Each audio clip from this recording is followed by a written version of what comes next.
Let me have men about me that are fat, sleek-headed men, and such as sleep o' nights. Yon Cassius has a lean and hungry look.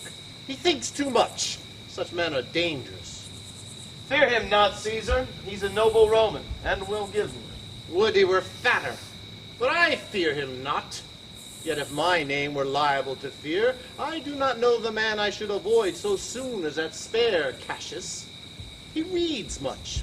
He is a great observer, and he looks quite through the deeds of men. He loves no plays, as thou dost, Antony. He hears no music. Seldom he smiles, and smiles in such a sort as if he mocked himself and scorned his spirit that could be moved to smile at anything. Such men as he be never at heart's ease whilst they behold a greater than themselves, and therefore are they very dangerous. I rather tell thee what is to be feared than what I fear, for always I am Caesar. Come on my right hand, for this ear is deaf, and tell me truly what thou thinkst of him.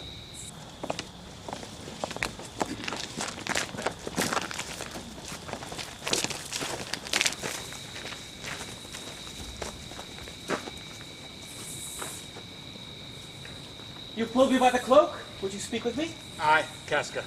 Tell us what hath chanced today, that Caesar looks so sad. I could as well be hanged as tell the manner of it. It was mere foolery. I did not mark it. I saw Mark Antony offer him a crown. Yet 'twas not a crown neither. 'Twas one of these coronets. And as I told you, he put it by once. But for all that, to my thinking, he would fain have had it. Then he offered it to him again. Then he put it by again. But to my thinking, he was very loath to lay his fingers off it. And then he offered it the third time. He put it the third time by. And still, as he refused it, the rabblemen hooted and clapped their chapped hands and threw up their sweaty nightcaps and uttered such a deal of stinking breath because Caesar refused the crown that it had almost choked Caesar, for he swooned and fell down at it. For mine own part, I durst not laugh for fear of opening my lips and receiving the bad air. But Saul, I pray you, what? Did Caesar swoon? He fell down in the marketplace and foamed at mouth and was speechless. 'Tis very like he hath the falling sickness. No, Caesar hath it not. But you and I and honest Casca, we have the falling sickness. I know not what you mean by that. Did Cicero say anything? Aye, he spoke Greek. To what effect? Those that understood him smiled at one another and shook their heads. But for mine own part, it was Greek to me. Oh, I could tell you more news, too. Marulus and Flavius, for pulling scarves off Caesar's images, are put to silence. Very well. Will you dine with me tomorrow? Aye, if I be alive, and your mind hold, and your dinner worth the eating. I will expect you. Do so. Farewell both. And I will leave you. Tomorrow, if you please to speak with me, I will come home to you. Or, if you will, come home to me and I will wait for you. I will do so. Till then, think of the world.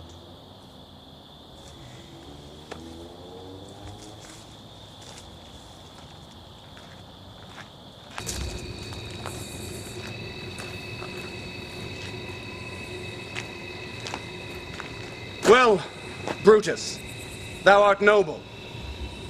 Yet I see thy honorable metal may be wrought from that it is disposed.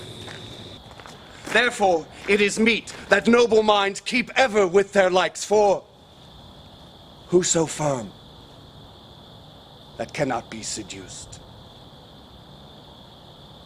I will, in several hands this night, throw in at his window writings all tending to the great opinion Rome holds of his name, wherein, obscurely, Caesar's ambition shall be glanced at. And after this, let Caesar seat him sure, for we will shake him, or worse days endure.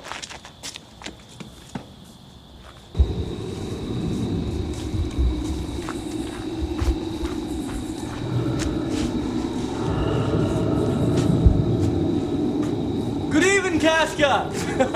Brought you Caesar home. Why are you breathless, and why stare you so? Are not you moved? And all the sway of earth shakes like a thing unfirm? Oh, Cicero, I have seen tempests where the scolding winds have rived the knotty oaks, and I have seen the ambitious ocean swell and rage and foam to be exalted with the threatening clouds. But never till tonight, never till now did I go through a tempest dropping fire. Either there is a civil strife in heaven, or else the world, too saucy with the gods, incenses them to destruction. Why? Saw you anything more wonderful? Common slave, you know him well by sight, held up his left hand, which did flame and burn like 20 torches joined, and yet his hand, not sensible of fire, remained unscorched. Besides, I have not since put up my sword. Against the Capitol I met a lion, who glared upon me and went surly by without annoying me. When these prodigies do so conjointly meet, let men not say, oh, these are their reasons. They are natural. For I believe they are portentous things unto the climate that they point upon. Indeed, it is a strange disposed time. Good night, Casca. This disturbed sky is not to walk in. Farewell, Cicero. Come this way, please.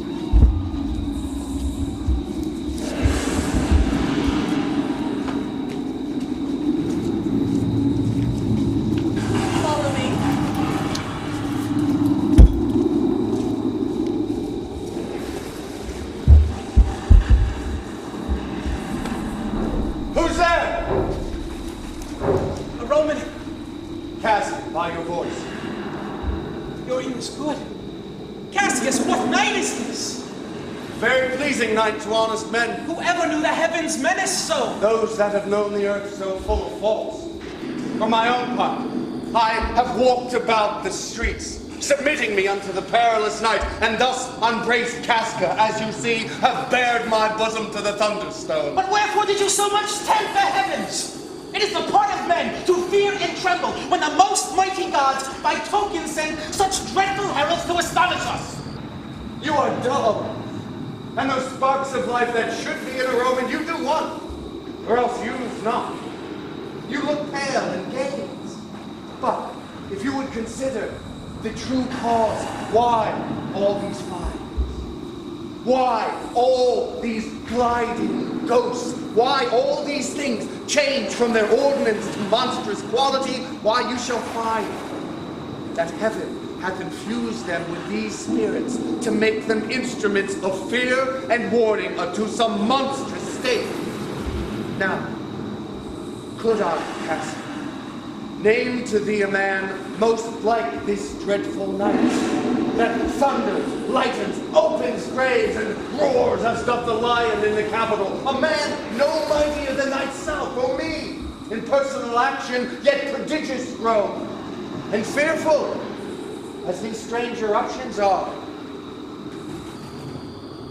'Tis Caesar that you mean, is it not, Cassius? Let it be who it is. Indeed, they say the senators tomorrow mean to establish Caesar as a king, and he shall wear his crown by sea and land in every place, save here in Italy.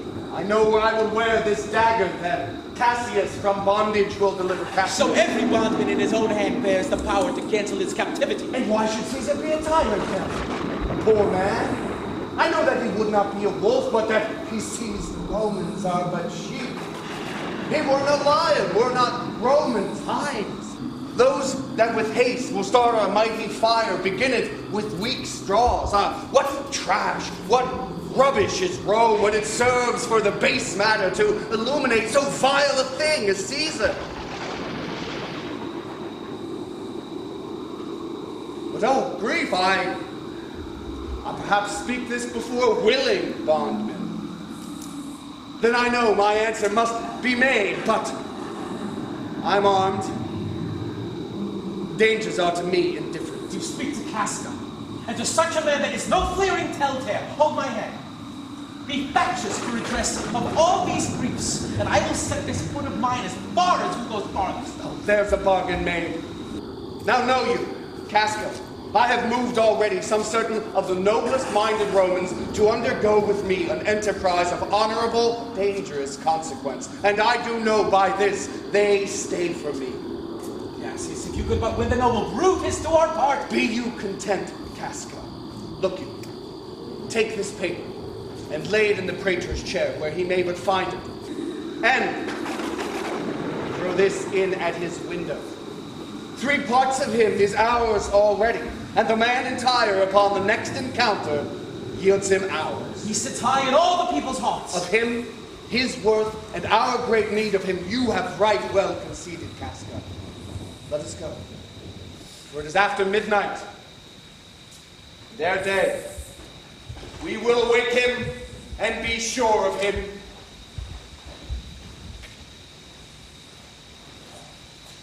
It must be by his death. For my part, I have no personal cause to spurn at him, but for the general. He would be crowned.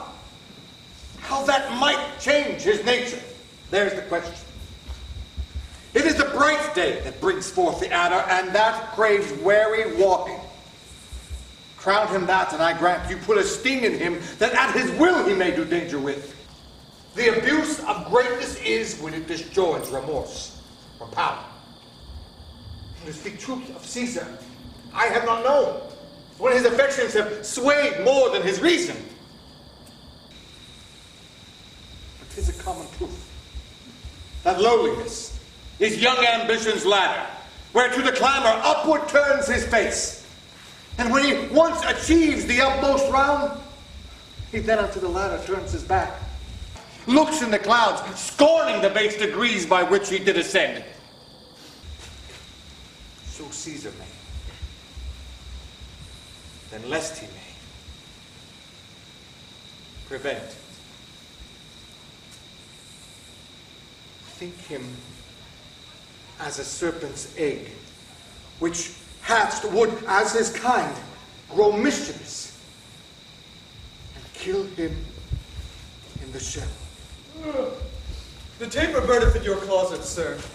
Oh, searching the window for a flint, I found this paper all sealed up.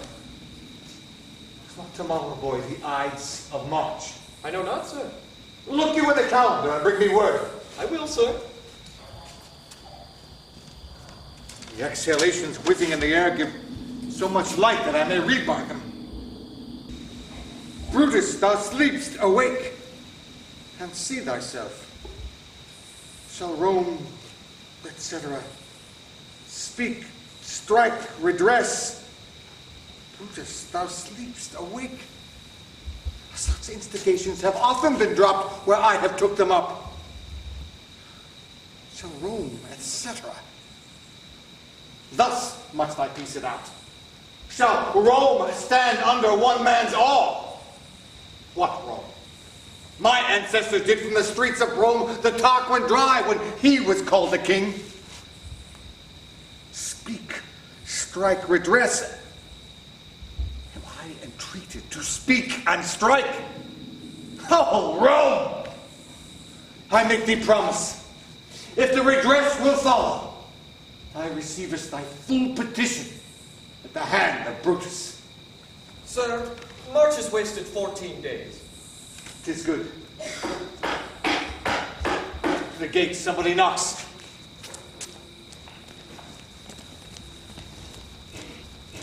Cassius first did whet me against Caesar. I have not slept. The acting of a dreadful thing in the first motion, all the interim is like a phantasma or a hideous dream. The genius and the mortal instruments are then in council. The state of man, like to a little kingdom, suffers then the nature of an insurrection.